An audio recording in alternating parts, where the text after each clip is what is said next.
राधा वल्लभ श्री हरिवंश वृंदावन नाम की जय।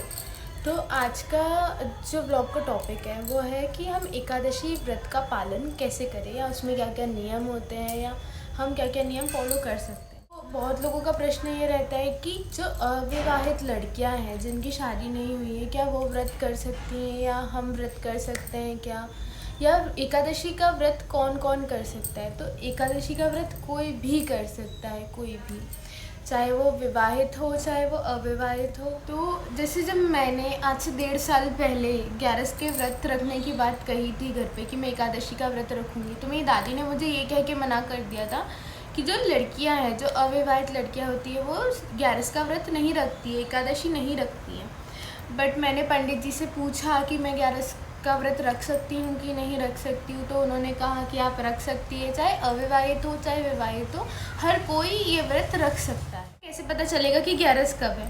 तो आप या तो गूगल पे सर्च कर लीजिएगा, या तो फिर इतना जो हिंदू कैलेंडर होता है आप उसमें तिथि देख सकते हैं कि किस तिथि पर, उदया तिथि के हिसाब से कब 11 पड़ रही है, आप उस दिन एकादशी का व्रत रख सकते हैं। हर 11 का अलग अलग महत्व होता है, हर 11 का अपना एक महत्व है, अपनी कहानी है। आपको वो बुक जो है 11 की कहानियों की बुक का स्टोरी की बुक आपको मिल जाएगी कोई भी पूजा सामग्री की शॉप पे।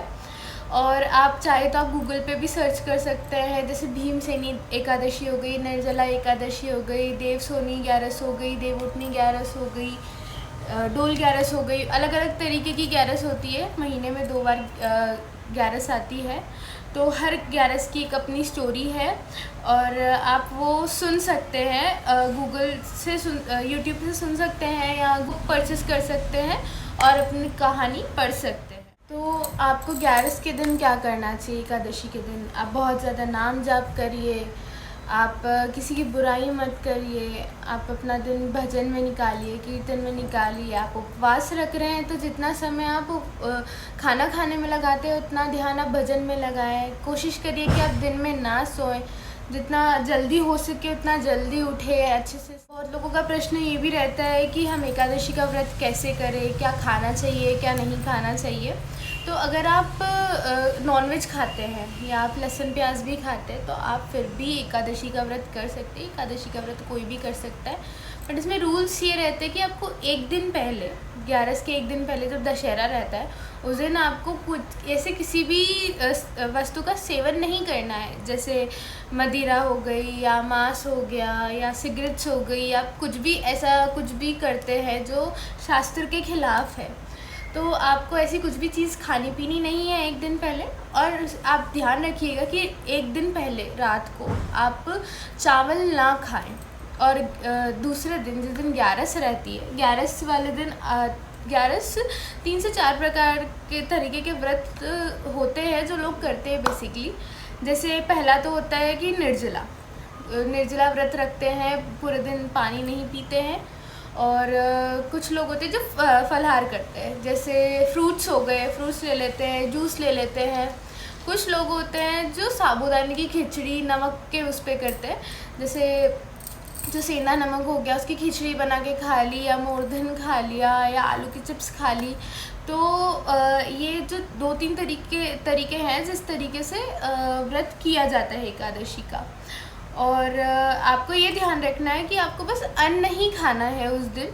आप फलियार कर सकते हैं, आप निर्जला कर सकते हैं, आप सिर्फ पानी पे भी रख सकते हैं, या फिर अगर आप चाहें तो आप खिचड़ी वगैरह बना के खा सकते हैं। तो आपको पूरे दिन, एकादशी के पूरे दिन आपको व्रत रखना है।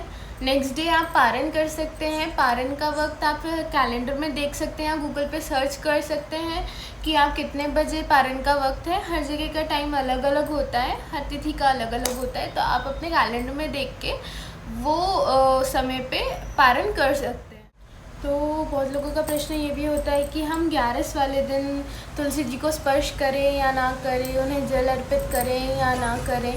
तो सबका अलग अलग होता है, हर संप्रदाय का अलग अलग होता है। हमारे यहाँ हम एकादशी वाले दिन जल चढ़ा देते हैं, उन्हें स्पर्श कर लेते हैं, पर द्वादशी वाले दिन उन्हें स्पर्श नहीं करते हैं और उन्हें जल नहीं चढ़ाते हैं। तो आपके यहाँ जिस अकॉर्डिंग होता है आप उस अकॉर्डिंग कर सकते हैं। तो अब जिनके घर पे लड्डू गोपाल जी हैं वो क्या करें? जैसे अगर आपके घर पे लड्डू गोपाल जी हैं तो उनका तो व्रत होता नहीं है, बट आपके घर में अगर सब व्रत रख रहे हैं तो आप जो भी फलियार बना रहे हैं, जैसे खिचड़ी बना रहे हैं या आप सेव तल रहे हैं, आलू की चिप्स तल रहे हैं, आप जो भी फलियार बना रहे हैं आप वो सब भोग लगा सकते हैं लाला को। और उसके अलावा अगर आपके घर में कोई और खाना भी खा रहा है तो आप कोशिश करिए कि आप भोग खाने का भोग लगा दें उन्हें, क्योंकि उनका तो व्रत होता नहीं है, वो लाला स्वरूप में है, वो बालक स्वरूप में है, तो उनका व्रत नहीं होता है। आप अपना व्रत होता है। आप अगर आप सब व्रत कर रहे हैं तो आप उन्हें फलिहार का भोग लगा दीजिए, पर अगर सब व्रत नहीं कर रहे हैं तो आप उन्हें नॉर्मल खाने का भोग लगा सकते हैं। इस चीज़ का ध्यान रखिए कि आप लाल मिर्च का उपयोग ना करें, किसी भी रेड चीज़ का, जैसे लाल मिर्च हो गई या टमाटर हो गया, आप ऐसे रेड चीज़ें ना खाएं, क्योंकि लाल चीज़ें नहीं खाई जाती है 11 वाले दिन। तो मुझे जितना ज्ञान था एकादशी के बारे में कि व्रत में आप क्या कर सकते हैं क्या नहीं कर सकते, या जो मैं फॉलो करती हूँ वो सब मैंने आपको बता दिया है। पर अगर आपके पास और कुछ जानकारी और हो कि आप ऐसा भी कर सकते हैं, या कुछ व्रत के लिए कुछ नियम हैं, या आप दिन भर में और क्या क्या कर सकते हैं, तो आप मुझे कमेंट्स में ज़रूर बताइएगा। और वीडियो पसंद आई हो तो वीडियो को लाइक और सब्सक्राइब ज़रूर करें, शेयर करें उन लोगों के साथ जो एकादशी का व्रत रखने का सोच रहे हैं, या जिन्हें इस व्रत से रिलेटेड कुछ भी डाउट हो आप उन्हें ये वीडियो शेयर कर सकते हैं। Thank you for watching. Radhe Radhe.